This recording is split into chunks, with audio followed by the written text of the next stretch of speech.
The Hyundai i30 has recently been updated with better tech and mild hybrid engines. It's still not particularly exciting, and rivals are better to drive, but it's a solid, comfortable and refined family hatchback with an excellent warranty. Pros: better value for money than a Volkswagen Golf, comfortable ride quality, lots of standard safety equipment, including a spare wheel. Cons: not as cheap as it once was, doesn't handle as well as rivals, engines could be more efficient. The i30 deserves your attention, and the latest updates give it more modern technology, updated styling and some more efficient mild hybrid options.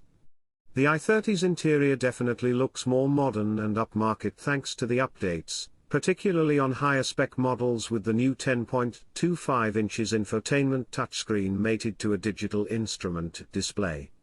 It's well made with decent materials. Hyundai has also altered the i30's engine range, with the 1.6-litre diesel no longer offered. Instead, a pair of patrols, the familiar 1.0-litre 3-cylinder and a new 1.5-litre 4-cylinder to replace the 1.4, have been fitted with 48-volt mild hybrid tech, which allows the engine to be switched off when coasting or coming to a stop to save fuel. The Hyundai i30 is pretty soft in the way it drives, soaking up bumpy road surfaces and wafting along in comfort. Even bigger wheels won't really upset the ride. On the downside, it doesn't feel very agile in the bends, but it's fairly planted and feels safe to drive. There are loads of safety assist systems fitted as standard, even on the most affordable models. Lane guidance systems will nudge your steering if you stray from your lane and keep you centered within the lane, while a driver attention alert will tell you to take a break if you appear to be getting tired. There's also the usual autonomous emergency braking, and even a feature that bongs to let you know that the car in front has moved off. There are ISOFIX points for fitting child seats in the back of the Hyundai i30, which is pretty easy thanks to wide-opening rear doors. Space in the back is decent enough, but there are roomier alternatives such as the Seat Leon. The boot is slightly bigger than the class average, however, while an adjustable boot floor and dropping rear seats help versatility.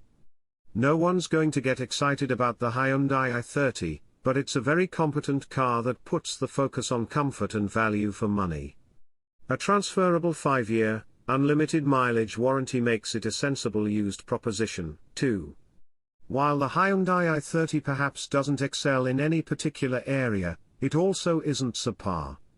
It just quietly does the job, saving you money thanks to its low running costs and affordable used prices. We like how comfortable it is and the amount of kit you get as standard. The Hyundai i30's seats are very supportive, no matter which model you buy, and there's loads of adjustment in the driver's seat and steering wheel, making finding a suitable seating position child's play. Adjustable driver's lumbar support is standard on all but entry-level S models. For the facelifted model, it's standard across the range, as is driver's seat height adjustment, allowing you to prioritize between a commanding driving position or feeling close to the road. Premium models come with electric driver's seat adjustment, which is particularly useful if there's going to be more than one person driving your car. Simply take a seat, fiddle with a few buttons and voila, a comfortable seating position. You also get heated front seats and more upmarket part leather/cloth upholstery. While the i30's cabin isn't going to win any awards for style, it's not going to infuriate you, either. It's functional and well laid out with lots of buttons logically positioned for easy, intuitive operation. We'd recommend looking for an SE trim or above with its chrome interior trim, which manages to make the cabin look a bit smarter than the entry-level car. The i30's interior isn't the most interesting to look at, but its clear, simple layout is easy to use.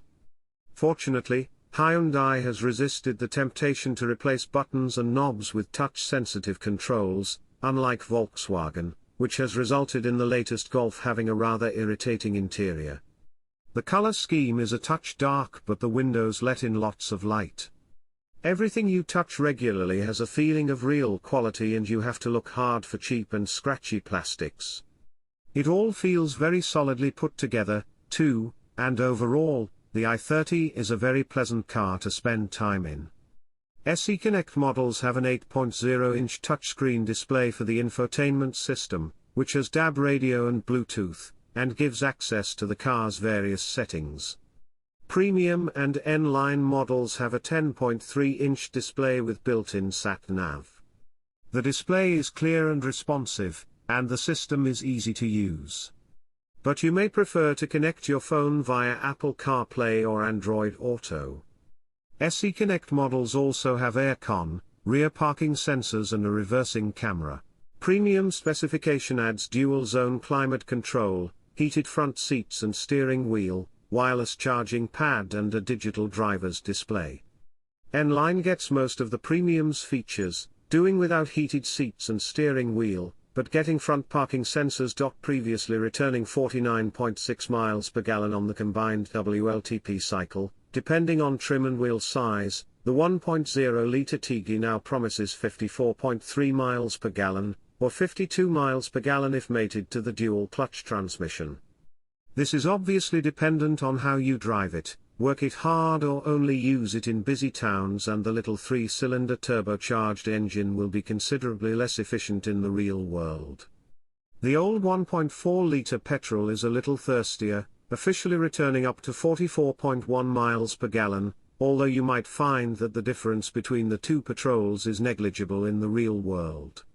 The 1.4 is actually slightly more efficient with the DCT automatic gearbox, returning up to 45.6 miles per gallon. The new 1.5-litre is only slightly more efficient than the 1.4 on paper, but then it is a fair bit more powerful. With the manual, it promises 44.8 miles per gallon, rising to 46.3 miles per gallon when mated to the DCT automatic gearbox. The Hyundai i30 has an RRP range of £21,510 to £26,660. However, with CarWow you can save on average £2,145. Prices start at £19,628 if paying cash. Monthly payments start at £226. The price of a used Hyundai i30 on CarWow starts at £19,899. Dear friends, thank you all for subscribing, thank you for supporting me, love you.